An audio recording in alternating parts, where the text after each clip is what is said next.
verra si on le partage ou pas.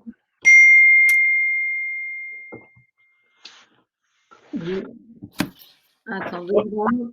Bonjour Christelle, là, j'ai pas pris le temps de te dire un vrai bonjour. Bonjour. Salut Dominique. Ah oui, on est obligé. Bonjour à tous. Attends, je vais allumer mon chat pour voir tout le monde. Bon, bonjour à tous. Attends. Voilà, ça y est. Merci d'être là. Merci Dominique d'être présent. Alors, on attend combien? Ouais, ça vient. Cathy, bonjour. Tatiana, bonjour. Naïmi, bonjour. On va commencer, hein. De toute manière, c'est enregistré. Il y a le replay. Bonjour Christelle. Il y a des noms, des prénoms que je connais, c'est bien. Et Laurent, salut.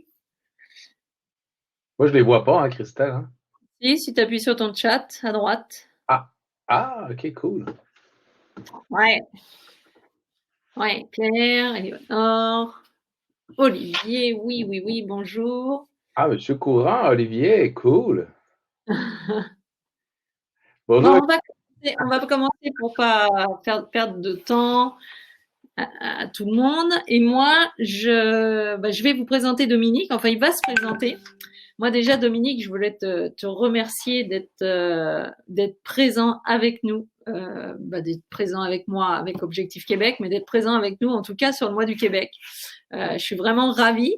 Je vais raconter une petite histoire à chaque fois parce que je raconte une histoire à chaque fois que je passe du temps, mais une petite histoire. Mais je dis, en fait, Dominique, ça fait pas beaucoup de temps qu'on se connaît, mais on s'est rencontrés un peu avant la pandémie. Je me souviens qu'il fallait que je me dépêche de rentrer de Paris et toi, tu devais te dépêcher de rentrer au Québec. Et en fait, moi, j'ai un souvenir de cette rencontre juste magnifique parce que ça a tout de suite matché et je savais que ça allait bien se passer, quoi. Il y avait pas de souci. J'ai tout de suite senti qu'on sentait qu'on avait des vraies valeurs. Et comme je te l'ai déjà souvent dit, j'aime travailler avec des personnes qui ont les mêmes valeurs que moi. J'ai la chance de pouvoir choisir. Et ça, c'est un cadeau unique. Donc voilà, je te remercie d'être là, je te remercie d'être avec nous. Bonjour Arnaud, bonjour Olivier, rebonjour Thomas. Et écoute, moi je vais. On a prévu plein de petites choses. Alors pour ceux qui nous suivent, parce qu'il y en a plein qui vont regarder en replay aussi, pour ceux qui nous suivent, on a prévu 4 capsules en fait thématiques. Vous pouvez les voir dans la programmation du mois du Québec. Il y a la première où on est tous les deux. Ensuite, on en a une autre date. Je sais pas si tu as les dates, Dominique, mais on est 4 avec 2 autres personnes. La Et semaine, ensuite, le 14. le 14. Et puis la semaine qui suit, je serai avec une des personnes qui va nous rejoindre. Et puis la semaine d'après aussi. Donc vous allez avoir 4 capsules pour suivre un peu. On va essayer de les faire se suivre, mais Dominique me ressemble un petit peu, puis on n'est pas forcément bien scolaire à bien suivre les choses, donc ça va peut-être déborder ou ça va peut-être partir ou prendre d'autres directions, mais c'est ça qu'on aime bien. Donc, Dominique, je voudrais déjà que tu te présentes un petit peu qui tu es, ce que tu fais, et puis après on parlera un petit peu de ce qui t'anime et pourquoi on est là ensemble. Excellent. Merci beaucoup, Christelle. Oui, puis je confirme que quand on s'est rencontrés, comme moi, c'est ces rencontres-là qui m'animent le plus dans la vie. C'est lorsqu'il y a comme une espèce de, comme on disait avec une personne, une autre amie, c'est comme un bing-bang intellectuel où que de cette rencontre-là, tout explose. Puis après ça, ben, il faut comme structurer parce que là, il y a trop d'idées. Il y a plein de belles choses à faire. Puis après ça, bon, on les fait doucement, une à une. Puis on garde le lien. On garde le lien parce on devient au-delà de partenaires, on devient des amis. Puis aujourd'hui, ben, c'est un peu ça qu'on veut vous insuffler. On ne connaît pas bon, l'allégeance de tout un chacun là, aujourd'hui, mais l'idée, c'est vraiment aujourd'hui de parler ben, de l'accompagnement au cœur de la réussite d'un projet de mobilité. C'est le titre qu'on a choisi ensemble. Puis au-delà des codes, ben, à chacun son chemin. C'est un peu l'allégorie du code de la sécurité routière où que, dans le fond, oui, il y a un code, on apprend un code, on respecte le code, on veut bien respecter le code, mais après, tu choisis le chemin que tu veux. Puis, ben, s'il y a des codes qui qui corrèlèrent pas avec le projet, ben, tentons de changer le code. Donc, on a des projets de changement de code aussi à travers ça. Donc, c'est un peu ce qui m'anime dans la vie, sortir de la boîte pour trouver des solutions innovantes. Je me présente, je suis Dominique Simard, je suis actuellement en grande zone de transformation, près de mon 50e anniversaire l'an prochain. Donc, beaucoup de choses se bousculent avec la COVID, avec le travail. J'ai maintenant ma petite boîte de consultants avec qui je travaille avec Objectif Québec, donc partenaire. Euh, c'est un peu une petite boîte de consultants où on peut faire des projets pour les Premières Nations et pour le développement international et d'autres partenariats qu'on va mettre en place dans les prochaines années. Mais actuellement, je suis enseignant vraiment à temps plein en formation professionnelle dans un centre de formation au Saguenay. Donc, je vis au Saguenay, la plus belle région du Québec, en passant. Et pourquoi? Et pourquoi? Parce que c'est une région qui a tout, tout, tout, tout, tout. On a autant des milieux agricoles, des milieux forestiers, on a un magnifique fjord, on a accès à un fleuve, on a de la nature à moins de 15 minutes de la maison, on a toutes les activités possibles du Québec en dedans de notre région. Et en plus, ben, on est des personnes qui sont très accueillantes. Le Québec reste accueillant en général, mais c'est un peu notre petite guerre de région à région. Chaque région est la plus belle, nécessairement. C'est ça. Puis, ben, c'est ça. Fait qu'aujourd'hui, ben, je ne parlerai pas de l'enseignant, mais plus vraiment de parcours. C'est un peu sur ça qu'on a décidé de discuter, moi et Christelle, parce que c'est dans la comment croire à nos projets, comment mettre en place nos rêves, puis comment mettre une équipe accompagnante autour d'un projet de mobilité. Donc, c'est un peu notre. Je ne sais pas si la présentation pourrait être très longue. Non, non, c'est parfait, c'est parfait. Toi, donc, qu'est-ce que tu mets derrière tout ça, toi? Tout à l'heure, tu évoquais le fait de dire, voilà, faut un projet, il y a des codes, et puis des fois, on s'éloigne un petit peu. Est-ce que tu es d'accord sur le fait que d'être ouvert quand on commence, par exemple, parce que là, ce qui intéresse les personnes, c'est vraiment de se dire que probablement elles ont un projet d'expatriation. Euh, Est-ce que tu es d'accord sur le fait de se dire que il faut quand même une très belle ouverture d'esprit pour accepter d'avoir un cheminement, un process probablement à suivre, parce qu'on conseille, parce qu'on dit qu'il faut, mais il faut aussi avoir une belle ouverture d'esprit pour justement peut-être prendre des chemins de traverse pour arriver au but ou en tout cas cheminer pour y arriver. Je crois que la clé, c'est vraiment d'être souple, puis ouvert, je dirais souplesse, la compétence à développer, l'ouverture d'esprit, mais la souplesse, le lâcher prise, on le voit partout hein, dans tous les livres, en croissance personnelle aussi, qu'on ne peut pas tout contrôler. Puis à partir du moment où on veut tout contrôler, ben on n'y arrivera pas à notre projet de mobilité. Par contre, on peut y croire, on s'ouvre à des possibles, puis au fur et à mesure qu'on avance dans notre projet, ben nécessairement que des solutions vont apparaître, des opportunités vont apparaître. Donc moi, je pense que ce que tu dis, c'est vraiment vrai. Puis moi, je regarde mon parcours du haut de mon petit 50 ans. On était à la mi-temps, à moitié de l'échelle. On regarde ce qu'on a fait, puis qu'est-ce qui a fait que ça a fonctionné certaines choses. Puis c'était justement cette ouverture d'esprit-là, puis pas tout contrôler. Puis ceux qui contrôlent tout, ben au final, ils s'y perdent. C'est juste les règles de l'immigration. Ça change aux 6 mois. Le PEQ qui a changé, je ne les connais pas toutes par cœur. Tout se bouscule, mais au final, on réussit tout notre projet. C'est ça. C'est la finalité qui était intéressante là-dedans. C'est ça, puis voilà, ça regroupe un petit peu ce qu'on explique, c'est-à-dire c'est beaucoup de stratégies parce que chacun a un profil différent, chacun a un vécu, un passé différent, puis même des objectifs, même si on s'entend que c'est souvent l'expatriation, aller au Québec, n'empêche que voilà, c'est souvent de la stratégie à adopter.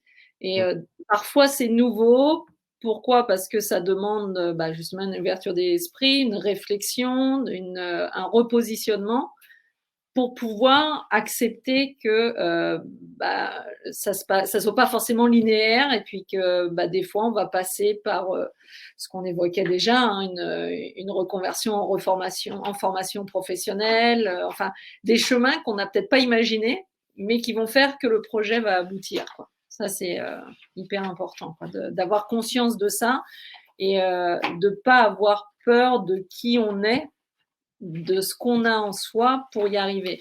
Moi, lors des conférences, et je parle par exemple pour le mois du Québec l'année dernière, je disais toujours que j'avais un parcours atypique. Et mais avant de l'évoquer, je leur disais toujours à la salle, je dis, dites-moi qui a un parcours qui est hors norme. Puis là, tu n'avais jamais personne qui levait la main parce qu'en France, et c'est bien là les grosses différences avec le Québec, c'est qu'on n'a pas été au niveau de l'école formé à être libre de parole, à s'exprimer. Et il faut qu'on soit bien à notre place et puis il faut éviter qu'on dise ce qu'on pense. Et quand devant la salle, je leur disais, je dis bon alors c'est compliqué, dites-moi qui a un parcours hors norme. Il n'y avait jamais personne qui levait la main. Et je levais toujours la main, moi. Après, au bout d'une minute, je levais la main et c'est drôle parce qu'après, il y avait plein de personnes qui levaient la main en se disant oui, peut-être qu'on a le droit de lever la main. Tu vois, c'est la différence qu'on a par rapport au Québec quand même et surtout au niveau de l'instruction. Et en fait, je leur disais toujours, mais tu vas me dire si c'est vrai ou pas, mais je leur disais en fait, c'est bien. Admettez que vous ayez un parcours atypique, admettez que peut-être que vous n'êtes pas rentré dans les normes scolaires françaises et admettez de le dire et n'ayez pas peur parce que au Québec, vous allez pouvoir le dire, ça va être enrichissant, ça va être valorisé. Et à l'inverse de ce que la France peut brimer quand on a un parcours, et moi je peux en parler puisque j'ai un parcours atypique, au Québec, on va plutôt voir ça comme des belles expériences. Mais je ne sais pas ce que tu peux dire par rapport à ça, si je me trompe ou pas, mais en tout cas. C'est exactement ça. Moi, c'est ce que je vis au Québec, mais le reflet, je l'ai eu en France. Parce qu'à travers les 13 missions que j'ai faites en France, je suis allé 13 fois pour le travail en France. Je suis allé, quand j'étais garde-parc dans un parc national, je suis allé dans les Cévennes. Puis j'étais allé quand j'étais jeune aussi. Puis ma mère était présidente de l'association Québec-France ici, la régionale. Donc, des Français, j'en ai rencontré plusieurs ici. Mais c'est seulement quand j'ai été en France, dans mes 13 missions que j'ai faites, je ne me rappelle plus combien de conférences dans des lycées, surtout dans des lycées pro, de 20 personnes à 100, 200, 300 personnes. Je regardais qu'est-ce qui était aimé, j'essayais de voir qu'est-ce qui était aimé parce que j'avais les enseignants, les directions qui étaient là, les parents, puis j'avais toujours validé. C'était vraiment cette espèce de storytelling que les jeunes et moins jeunes s'identifiaient à dire wow, ton parcours que tu as vécu au Québec, on voit que c'est possible de se réaliser. Puis en France, j'ai extrêmement de la misère à le faire. Sans parler mal de la France, c'est juste c'est institutionnel. Puis après ça, je testais. Je testais avec des directeurs. Olivier, qui est présent, le confirmera aussi, à dire que la scolarité, elle nous draine vers le haut et elle nous tire vers le haut et par des œillères. Donc, il y a seulement ça. Puis on fait notre bac, on s'en va au BTS, on fait la licence, on fait le master, et c'est clair. Puis combien de personnes, au final, ont un bac plus X, puis au final, elles n'ont pas l'emploi qu'elles voulaient réellement, puis elles ne se réalisent pas vraiment. L'allégorie que j'utilisais dans mes dernières présentations, c'était l'allégorie de l'arbre. C'est comme si on était un arbre. Je ne sais pas si je te l'ai déjà fait, Christelle. Je me lance. Vas-y. L'arbre, c'est comme si dans la vie, on est une graine, hein, puis on est dans un terreau, un bon terreau. On est arrosé par notre éducation. On grandit, on grandit. Puis, un jour, on choisit une branche. Hein. Puis après ça, on choisit une autre branche. Puis après ça, il y a une autre branche, puis on choisit une autre branche. Puis de branche en branche, on devient une feuille. Puis, à l'automne de notre vie, notre feuille est toute colorée, elle est toute heureuse, elle est toute belle. Mais là, la feuille, elle regarde à côté une autre feuille. Puis là, elle dit, hey, wow, c'est cette feuille-là que je voulais devenir. C'était ça mon rêve. Mais là, l'autre feuille, elle dit, hey, trop tard, t'es pas dans le bon arbre. T'as pas choisi les bonnes branches. Et là, après ça, ben, l'automne arrive, le bourgeon pousse durant l'hiver, puis là, ben, la feuille tombe, puis elle fait du compost. Puis au final, on a raté notre vie. Fait qu'au lieu de rater notre vie puis de choisir de branche en branche, je pense qu'il faut faire plus une approche que moi je l'appelais la présentation un peu, c'est plus systémique. C'est l'approche puzzle, où on va chercher des pièces de puzzle, une expérience là, une autre expérience, puis on construit notre puzzle. Puis c'est la vraie vie. Puis plus qu'on lit sur l'approche systémique, ben c'est ça les expériences qui fait qu'on grandit, puis qu'on regarde derrière, puis on dit, wow, moi je l'ai fait, là, dernièrement, il m'est arrivé des coups durs au niveau de l'emploi. J'ai fait une rétrospective des 10 dernières années et je me suis rendu compte que j'avais créé mais extrêmement beaucoup de choses et que j'avais tout réussi, tous les petits projets, mais la somme des projets me donnait les compétences actuelles. Puis là, j'en étais fier. Mais il y a 10 ans, jamais j'aurais eu cette vision-là dans 10 ans. Je pouvais avoir une idée. Moi, je voulais faire un message, un discours à l'ONU un jour. Bon, on a le droit de rêver, hein, sur les Premières Nations, sur l'approche des nations ensemble, sur la paix sur la terre, le petit rêve du mec de 7 ans. Là. C'est qu'on dit, quoi ton rêve? Moi, c'est la paix sur la terre. Ça reste encore. Je pense que c'est ça. Là. Quand on reste souple, quand on reste ouvert aux opportunités, puis qu'on ne voit pas les problèmes comme des problèmes, mais plus des opportunités à saisir, on revient à l'immigration, on a un projet de mobilité, on veut venir au Québec, ben oui, go, c'est possible. On va mettre une équipe ensemble. C'est pour ça qu'on disait que l'accompagnement, ben, c'est le cœur de la réussite, de se mettre une cellule autour de nous, des électrons. Puis après ça, ben, tout baigne, doucement. Alors, oui, tu as raison parce que moi j'aime bien rappeler aussi parce que bon, il y a de toutes les écoles et moi je dis toujours, on est là pour dire les vraies choses. Et c'est vrai qu'il y en a qui nous disent, bah oui, mais on peut partir tout seul, on peut s'expatrier tout seul et on peut y arriver. Donc c'est pour ça que je prends un peu le contre-pied de ce que tu dis. Mais je dis effectivement, et je vais pas dire qu'on peut pas y arriver et que c'est pas possible. Et il y en a qui le font effectivement. Et j'essaie pas de convaincre j'essaie juste de faire raisonner, de faire prendre conscience des choses. Mais c'est vrai que sur la minorité qui partent seuls, il y en a qui arrivent, mais il y en a aussi et ils témoignent peu finalement parce qu'ils sont partis seuls. Mais ça a été difficile et douloureux. Alors, je dis pas que quand on est accompagné, ça peut pas être difficile et douloureux non plus. Je dis juste que le fait d'être une équipe, le fait d'être une équipe dès le début, d'avoir des accompagnants, des personnes sur qui on va pouvoir s'appuyer, poser des questions, des personnes d'expérience, des personnes du pays dans lequel on va, ça permet, et c'est ça qui fait en fait, qui construit le projet. Enfin, c'est pour moi, mais tu m'arrêtes si je me trompe. L'expatriation, finalement, elle commence dès qu'on est en France. Ah oui, ah oui. Par tout ça, c'est-à-dire que là, tu vois, on te rend compte, bon, les personnes qui ont un projet, elles t'écoutent. D'accord, ça fait un cheminement, ça fait un chemin, ok, il y a ça. Après, on s'appuie sur une autre personne, peut-être dans un autre domaine. On s'en rend pas compte, mais l'expatriation se travaille tout doucement, qui est fait peut-être pendant une année avant de partir. Bah, on est déjà dedans, on est déjà dans son projet, on y va, on se lance, et il y a déjà quelque chose qui se construit. Donc, je suis d'accord qu'on peut partir seul et qu'on peut y arriver parce que je serais bien mal placée pour dire que j'ai pas fait plein de choses toute seule et que, mais en vieillissant, je me suis aussi aperçue de ce cheminement que j'ai fait et des cheminements qu'on fait en étant accompagné, en étant une équipe. J'ai longtemps, moi aussi, me dit, j'avance toute seule bien mieux que si je suis avec 3-4 personnes. Et en fait, c'est pas vrai. Comme on le dit bien, hein, on avance plus vite tout seul, mais on va moins loin. Et c'est la vérité. Dans l'expatriation, en fait, c'est la même chose. Oui, peut-être que vous allez aller plus droit au but si vous regardez pas le mois du Québec et que vous faites tout seul dans votre coin pendant plusieurs nuits. Peut-être. peut-être que ça vous allait gagner 3-4 mois, peut-être. Je suis pas sûre qu'ils soient gagnés réellement sur des projets aussi compliqués.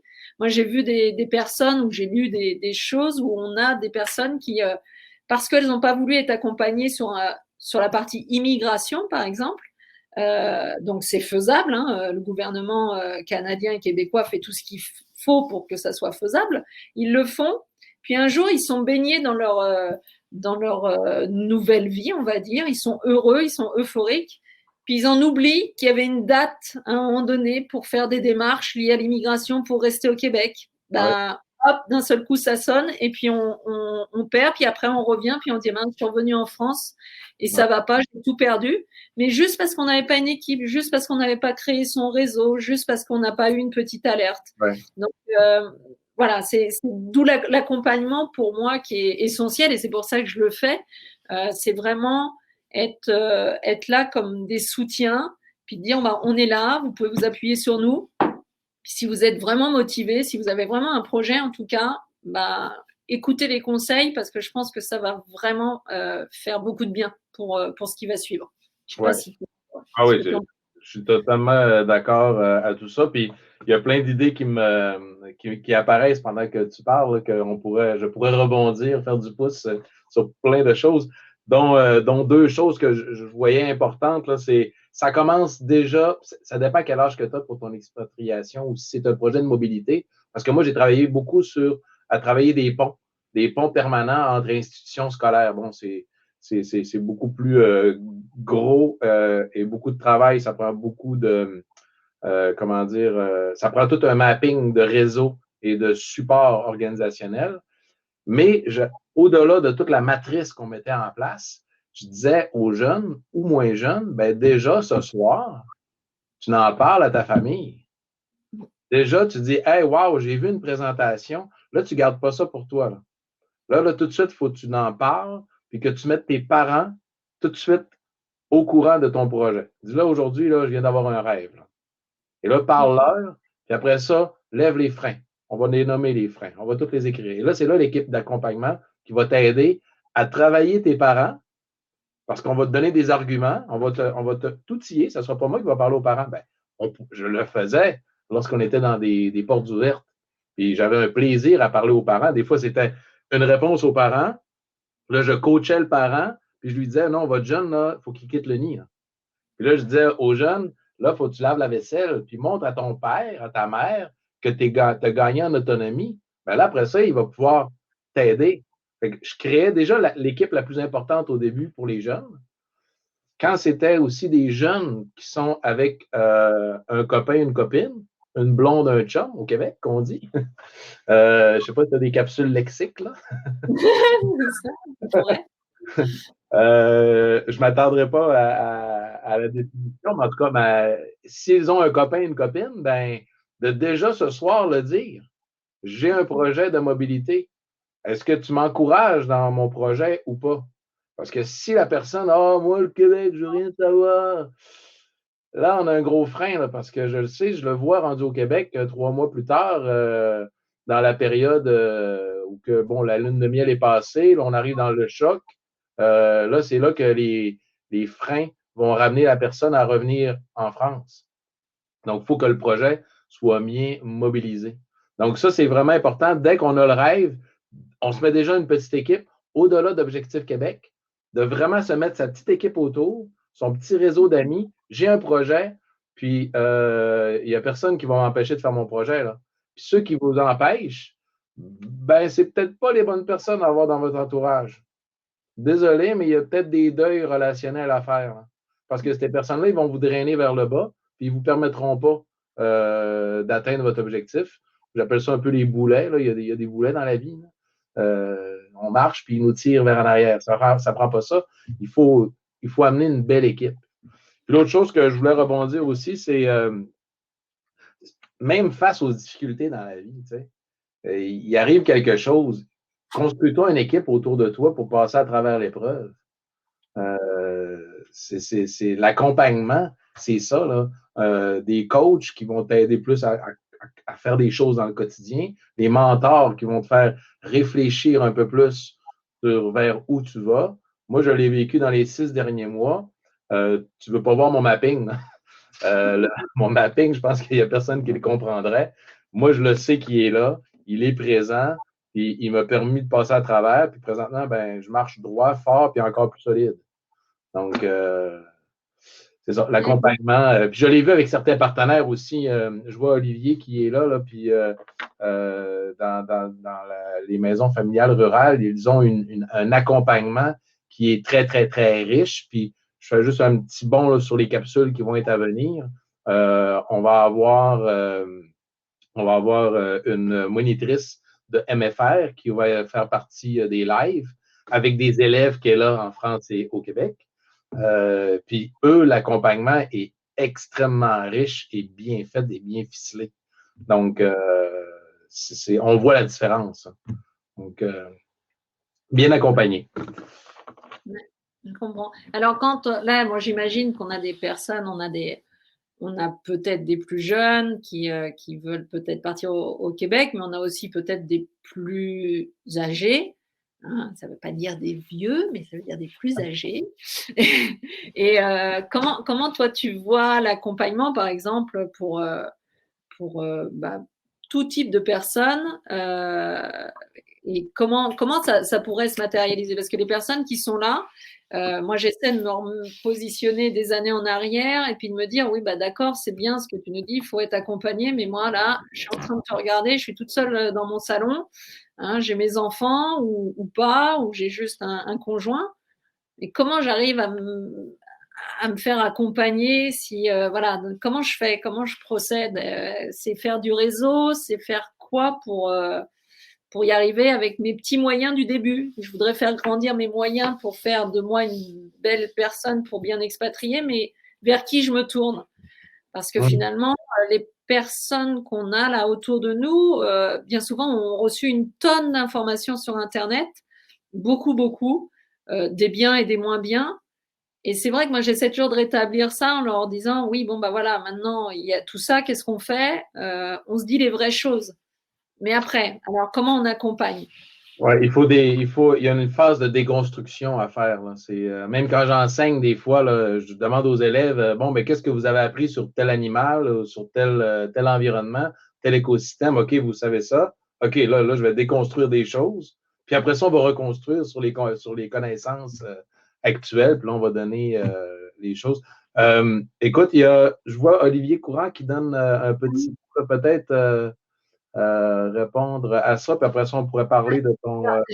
Olivier qui dit que Dominique s'est présenté, mais pas moi. Oui, c'est parce que j'ai déjà fait plein de lives et puis je le refais pas, mais c'est peut-être une erreur. Tu as raison, Olivier. Alors, c'est juste très très court. Hein. Donc moi, je suis le professionnalisme d'Olivier. Moi, donc, je suis la directrice d'Objectif Québec, qui est une entreprise française basée dans le centre de la France pour les Français.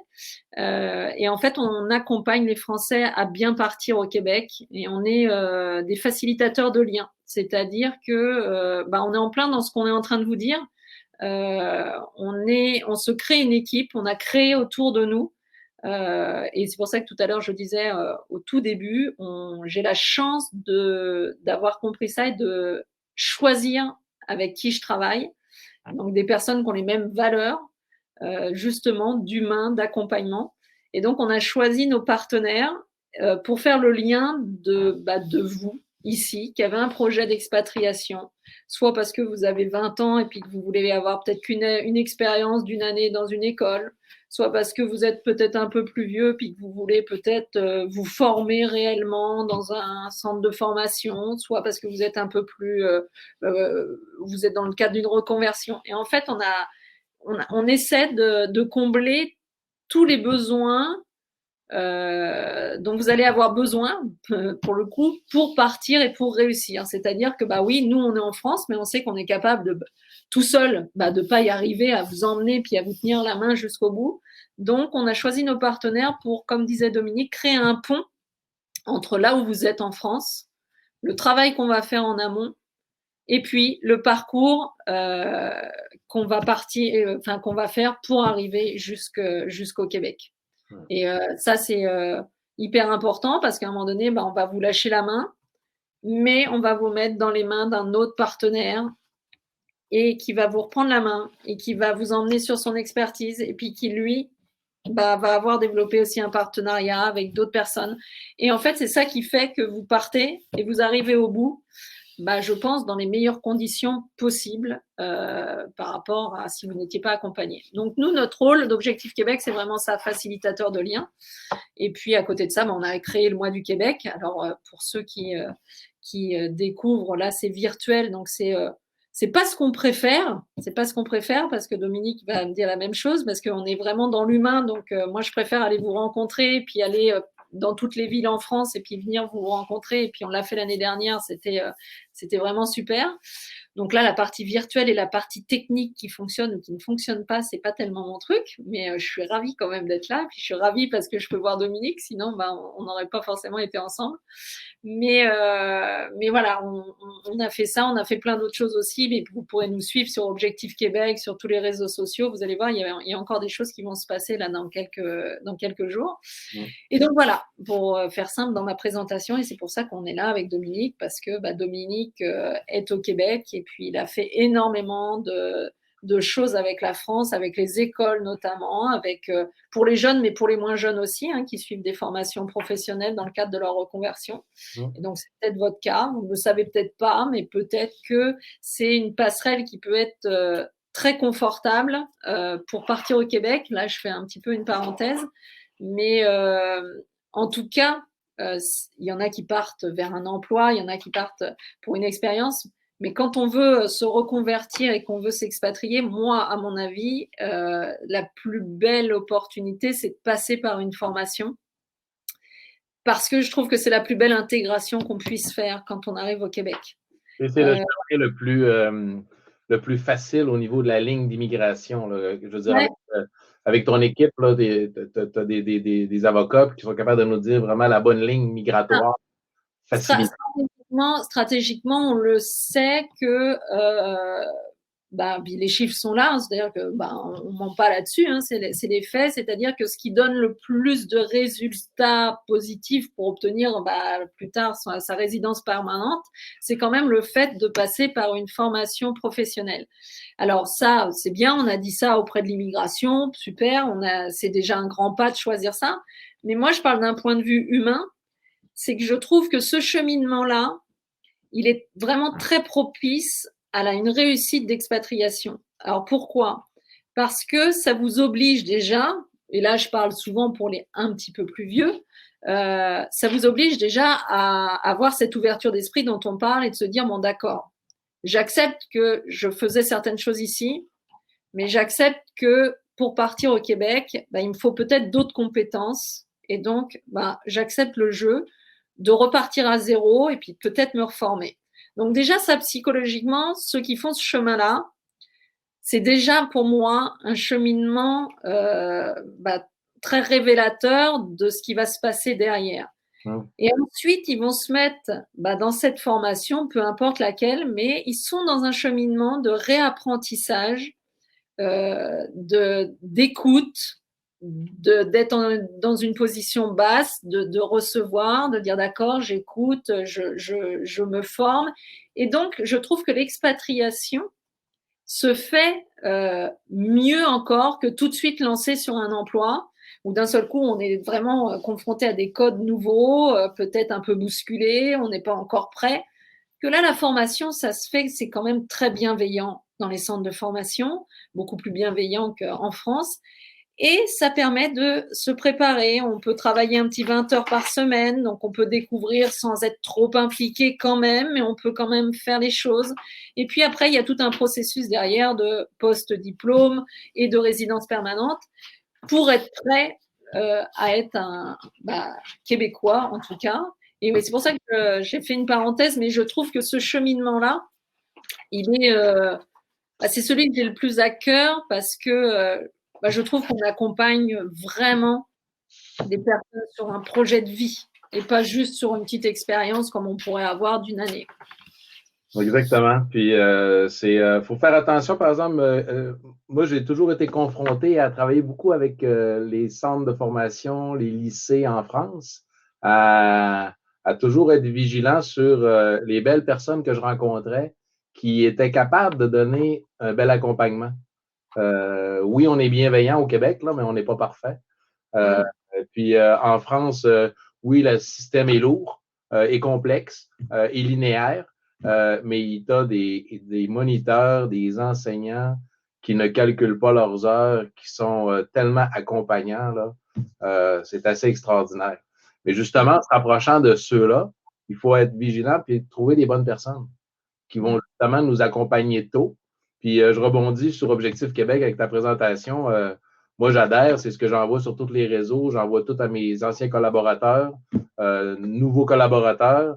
Moi, je veux dire, je mets mon nom, mon expertise dans les mains d'Objectif Québec parce que justement, oui, bon, il y a un temps qu'on peut donner à un accompagnement parce qu'à un moment donné, ben, il faut se mettre en action puis on veut que l'oiseau vole. Mais par contre, ça ne sera pas une approche linéaire où voici le programme, voici la feuille, voici les étapes, c'est terminé. Non, non, non. C'est quoi vraiment que tu veux? Puis on va t'amener justement dans cette posture-là.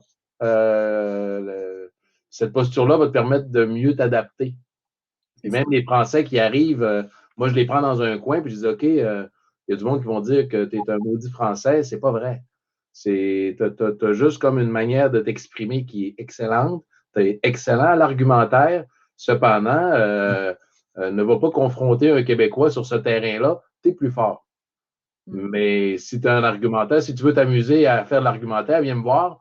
On va s'amuser. Bon, OK, c'était agréable d'argumenter. Maintenant, OK, maintenant, bon, ben, le professeur, il est là. C'est comme ça la méthode aujourd'hui. Puis, même si tu n'es pas d'accord avec la méthode, sois ouvert. Sois ouvert à une nouvelle méthodologie d'apprentissage, une nouvelle pédagogie. Dominique, je te coupe 2 secondes parce que on va répondre un peu à des questions parce qu'il y en a plein qui arrivent. Je recommence à Cathy. Cathy nous demandait si on a des questions, nous pourrons les poser par courriel sur Objectif Québec, évidemment. Et c'est le cœur de ce que Dominique était en train d'expliquer, c'est-à-dire que je pense qu'on est probablement les seuls et en tout cas, je ne sais pas s'il y en a d'autres qui le font gratuitement. Hein, c'est-à-dire qu'on a fait ce choix-là de vous renseigner et par courriel et prendre le temps, puisque pour nous c'est indispensable, de vous connaître par téléphone, de prendre des rendez-vous et d'écouter votre projet pour bien le comprendre, pour justement bien vous orienter. Et ça, on le fait gratuitement, c'est un choix. C'est-à-dire qu'on aurait pu faire comme toutes les autres firmes, à se dire, voilà, la première consultation, puis après les autres, c'est 40 € de l'heure. Non, ça sera pas, ça c'est pas le cas. Donc, oui, vous pouvez nous écrire, au contraire, on vous orientera. Car, Cathy, tu mets les formations sont mieux ou on peut apprendre sur le tas au Québec. Dominique, je te laisse répondre à ça.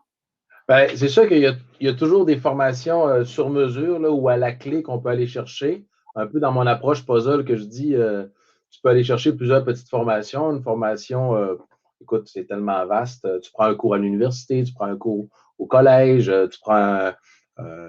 Mais je pense que dans une stratégie, ça dépend de l'objectif. Si l'objectif est une immigration avec une expatriation vers une citoyenneté canadienne, il va y avoir une stratégie, puis je pense que les formations sur le tas ou apprendre sur le tas, ça ne sera pas idéal.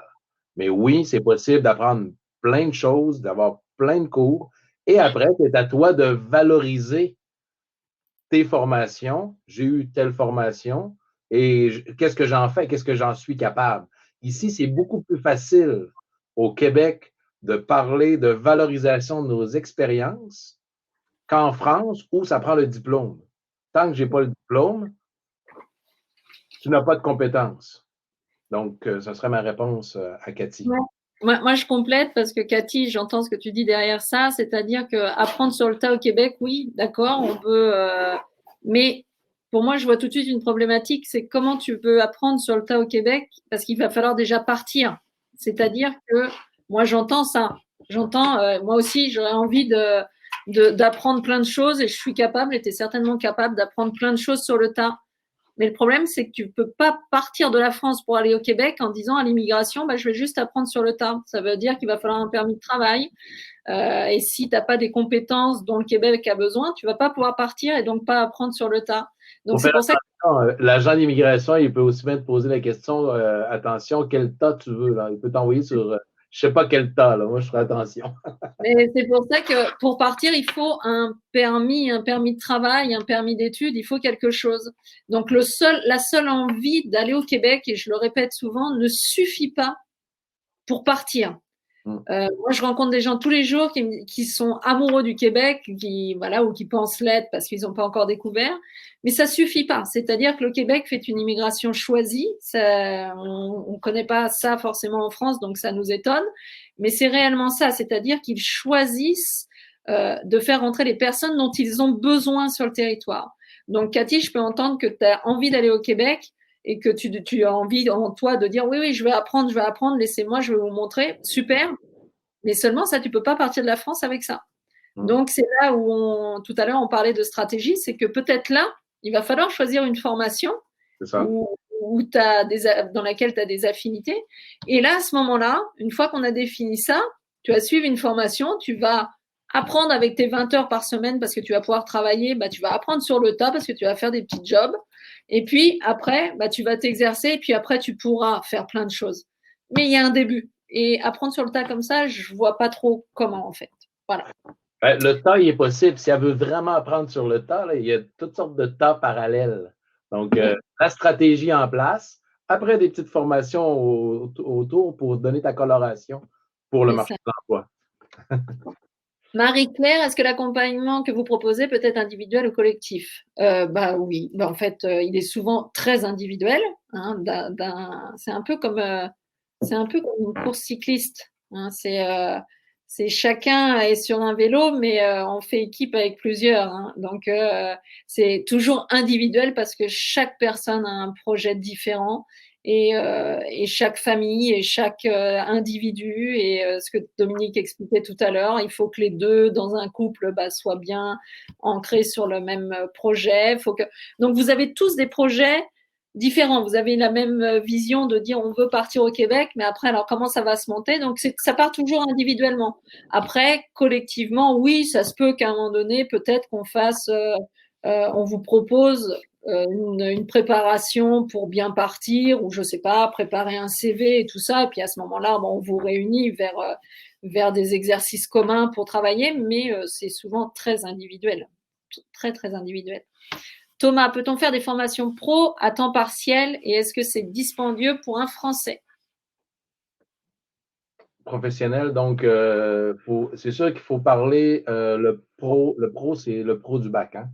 Donc, dans la scolarité, on n'en a pas parlé, là. La scolarité de la France, donc le bac pro. Nous, on a la formation professionnelle. La formation professionnelle, c'est le pro du bac sans le bac. Donc, ça, c'est la formation professionnelle. Il y a différents programmes avec un nombre d'heures différents. Il y en a énormément à travers le Québec de la formation professionnelle. C'est une formation qui nous amène rapidement au marché de l'emploi post-diplôme. Donc, c'est des emplois qui sont très en demande au Québec. Peu valorisés d'ailleurs, hein, en France aussi. La valorisation de la formation professionnelle du pro, ils mettent énormément de temps. Présentement, on parle des familles de métiers en France. Puis au Québec, les chiffres sont vraiment bas. C'est pour ça que l'orientation du recrutement international est une clé importante pour le développement du Québec. La question, c'est super intéressant, il y a plein de belles questions. Je reviens à la question, je me suis égaré. Est-ce qu'on peut le faire à temps partiel? Si l'objectif, c'est de travailler, n'oubliez pas que dans votre permis, vous pouvez travailler 20 heures.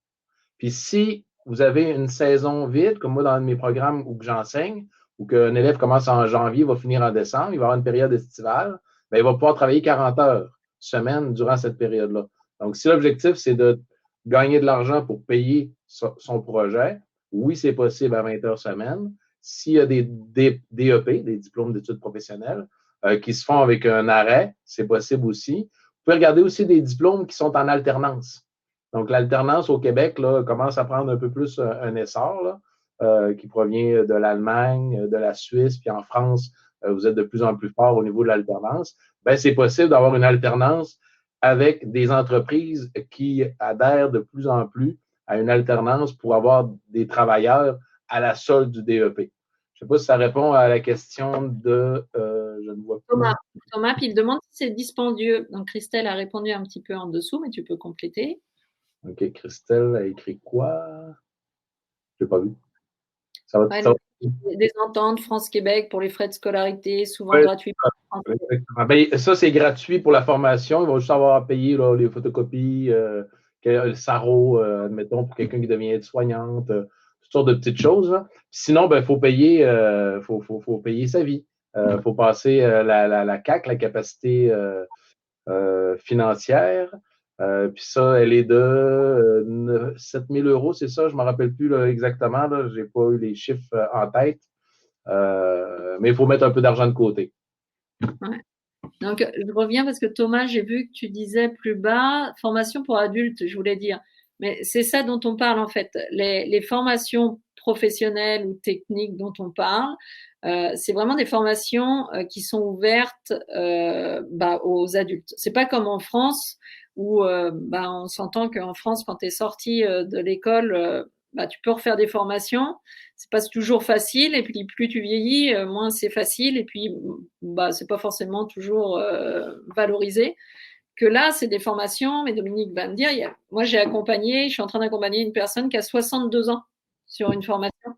Et c'est pas rédhibitoire. Hein. On peut partir sur des formations pro, même à 60 ans. Et comment on les aime, ces élèves-là, parce que, c'est des Français qui sont très bien articulés, qui ont un bel argumentaire, qui se présentent bien, puis ils ont un âge qui donne un sérieux à la formation. Donc, pour ceux qui ont un certain âge, là, allez foncer, là, ça vaut la peine. Alors, Attends, il y avait Olivier qui disait, qui faisait un témoignage. Ouais, tu l'as vu? Oui. Il dit, c'est ça, à la maison familiale rurale de Valrance, là, nous, on s'était démarqué au Québec où on faisait des passerelles, dans le fond, des ponts permanents, où qu'un élève, dès son entrée en bac pro, okay, dans des filières, j'avais 4 filières en travail. Dans ces filières-là, l'idée, c'était que dès le départ de quand il rentre dans son bac pro, il venait faire une semaine d'intégration. Comme Valérie et Alexandra vont nous parler des voyages, des séjours de 2 semaines. Après, on voulait aller vers l'Erasmus pour la dernière année, donc 3 semaines. On avait vraiment travaillé tout le programme. Puis dans cet Erasmus-là, en 2021, l'an prochain, Erasmus va être ouvert à l'international. Donc, parenthèse Erasmus, pour ceux qui ne le connaissent pas, c'est une grande organisation de la communauté européenne. C'est beaucoup d'argent qui a été mis post-Deuxième Guerre mondiale aussi, comme l'OFQJ, qui a été mis aussi pour réunir l'Europe. Mais maintenant que tous les Européens, les Français connaissent l'Europe, l'Europe a besoin de s'éclater et d'aller encore plus loin. Et les projets au niveau scolaire vont arriver là, en 2021. Donc, c'est pour ça qu'on avait mis des choses en place. Puis après ça, l'idée, c'était justement de donner un meilleur accompagnement, une meilleure préparation aux jeunes, puis de leur dire, oui, c'est possible. Doucement, en 3 ans, on va bâtir ton projet pour qu'à la solde de ton bac pro, tu puisses venir faire une année au Québec ou un 6 mois, avoir ton diplôme et après ça, choisir est-ce que tu veux demeurer au Québec pendant un certain temps.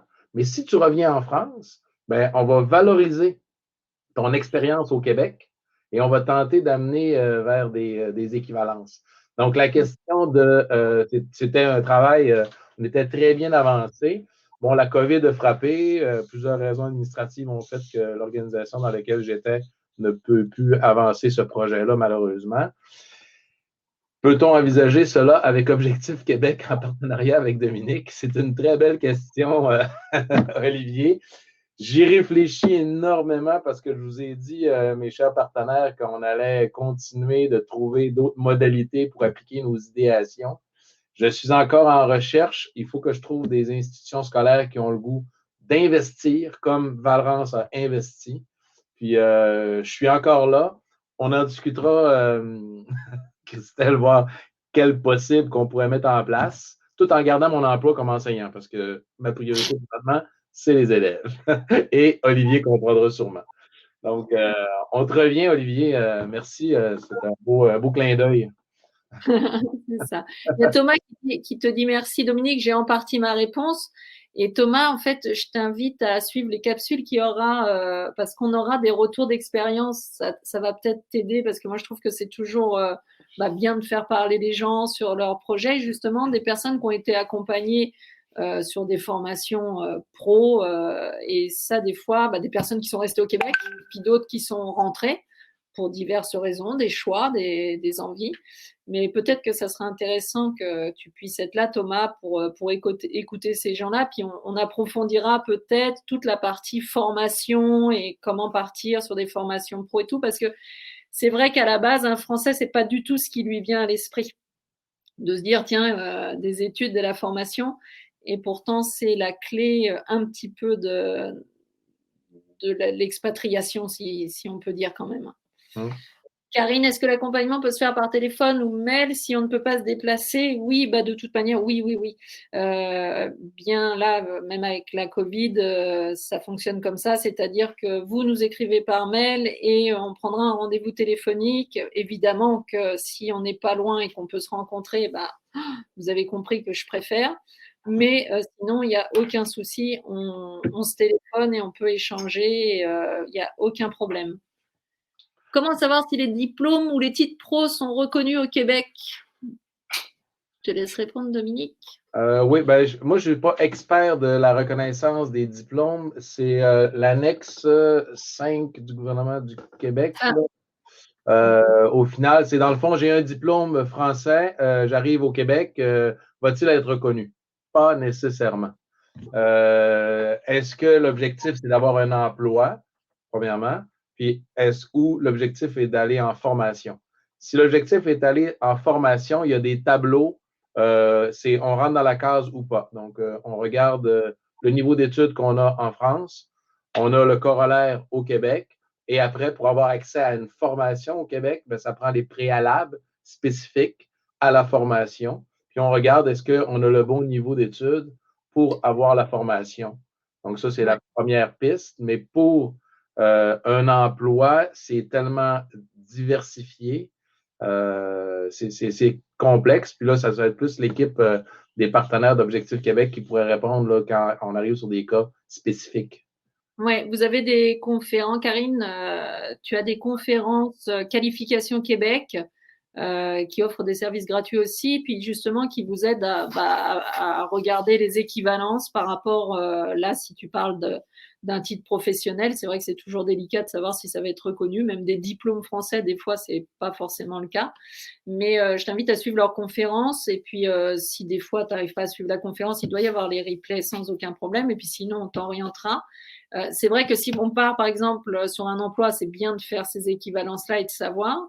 Et si c'est sur une formation, il faut savoir, mais ça, on développera tout ça pour ceux qui le souhaitent. Mais si vous entrez sur une formation pro, généralement, ce qu'on demande, c'est d'avoir fait une classe de troisième et une seconde, c'est bien.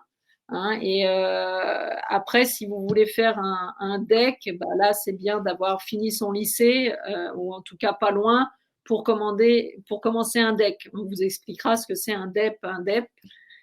C'est un peu différent, mais les prérequis pour entrer en formation, voilà, c'est généralement le brevet des collèges, une classe de seconde, ou sinon après, le bac ou pas loin du bac, si vous voulez rentrer en formation.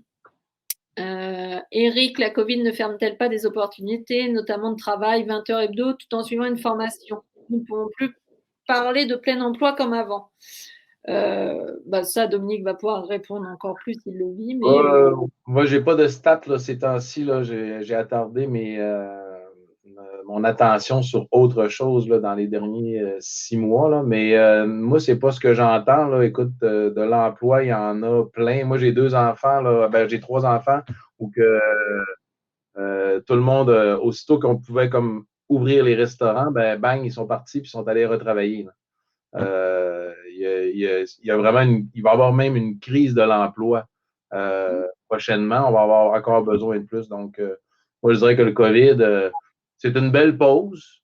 J'essaie d'être positif là-dedans. C'est une pause pour bien réfléchir son projet, de mieux le structurer pour quand va arriver, ben là, il y a l'ouverture des frontières là, prochainement là, pour les élèves. Là, on a eu l'annonce. Donc, puis après ça, quand ça va arriver, ben, on va être plus prêt. Là.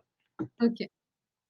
Cathy, tu nous demandes si le métier que l'on fait actuellement en France n'a rien à voir avec le diplôme obtenu. Est-ce que pour le Québec, il faut refaire une formation où l'expérience professionnelle fait office de connaissances et savoir professionnels? Alors là, on pourrait détailler, mais la première chose, c'est que je vais revenir à dire ce que j'ai dit tout à l'heure. C'est-à-dire que pour t'expatrier, tu peux pas y aller en disant juste, bah, tiens, j'ai une expérience et je voudrais. Non, pour t'expatrier, il va falloir forcément démontrer quelque chose, un diplôme, enfin une reconnaissance au niveau d'un métier. C'est comme ça que tu auras une offre d'emploi. Et tu n'auras pas une offre d'emploi parce que tu as dit que tu avais fait 20 ans en cuisine alors que tu es comptable. Ça va pas marcher comme ça. Donc, c'est plus complexe. Il faut prendre le problème dans l'autre sens. Mais ça, on pourra vraiment vous détailler. Oh, Valérie, coucou, super. Thomas, c'est pour mon épouse. Moi, j'ai déjà trouvé un boulot. Ok, ok, ok. Bah, j'espère. Bah, on a perdu Dominique. Ah, t'es là. De retour. Voilà. Une erreur Il y a Valérie qui est venue nous rejoindre. Valérie. Ben, on sera avec toi, Valérie, bientôt, la semaine prochaine. Écoutez, je ne sais pas, Dominique, si tu as d'autres choses, ça fait bientôt 1 heure. Je ne sais pas si tu as autre chose à rajouter parce qu'on pourrait. Est-ce que je suis encore là? Oui, on okay, t'entend. Bon, on t'entend. On ne me voit pas? Si, on te voit et on t'entend. OK, parfait.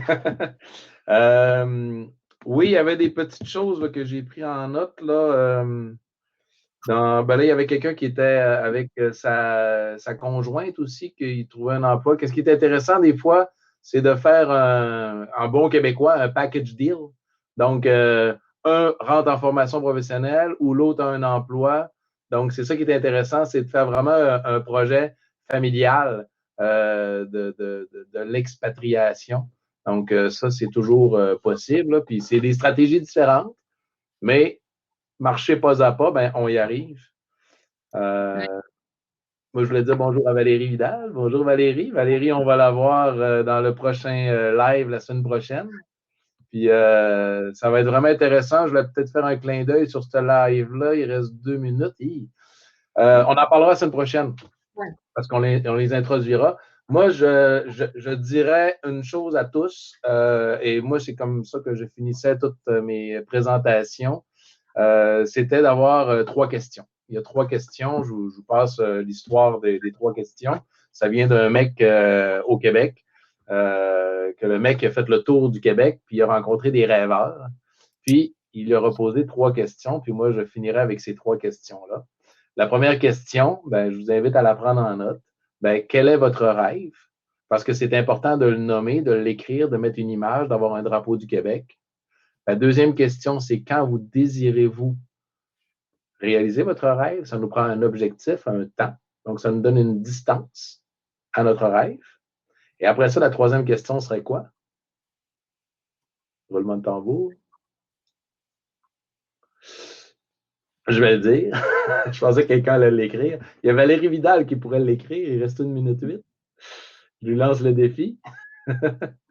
Et 1 minute 3. Non, je vais l'écrire. Je vais le dire. Alors, qu'as-tu fait aujourd'hui pour réaliser ton rêve? Et là, ça nous ramène dans le présent. Puis l'accompagnement, ben, c'est ça. L'accompagnement, c'est dans le présent, à chaque jour, qu'est-ce que je vais faire pour atteindre mon objectif? Parce que j'ai un temps, j'ai un objectif et je fais des pas. C'est la théorie des petits pas. Donc, tout est possible. Elle n'a pas voulu spoiler. Puis les moyens pour y parvenir, ben, faites confiance à Objectif Québec, vous donneront l'ensemble des stratégies idéales. Ouais. Dominique, moi, je voulais te remercier parce que, voilà, on a bientôt fini. Je voulais vraiment te remercier parce que c'est toujours un bonheur d'échanger et puis de partager plein de choses avec toi. Puis je suis vraiment ravie que tu sois là et qu'on puisse vivre cette aventure, même si bah, c'est dans les circonstances qu'on connaît. Mais moi, ça me fait très plaisir. Et bah, je suis ravie qu'on puisse se revoir la semaine prochaine. On se prend un petit selfie? Cool! Et j'invite là à 20h, là, on a une artiste québécoise sur le Facebook d'Objectif Québec. Vous pouvez aller vous regarder parce que c'est de la culture et c'est ça aussi, c'est s'expatrier, c'est aller découvrir des talents outre-Atlantique. Donc je vous invite à aller voir le live qui va commencer là dans 1 minute et puis à découvrir un petit peu les artistes québécois. Dominique, je te remercie. Vous remercie tous et puis bah, bon mois du Québec et à très bientôt. Merci à tous aussi. Je suis content d'avoir vu des belles personnes. Merci. Au revoir.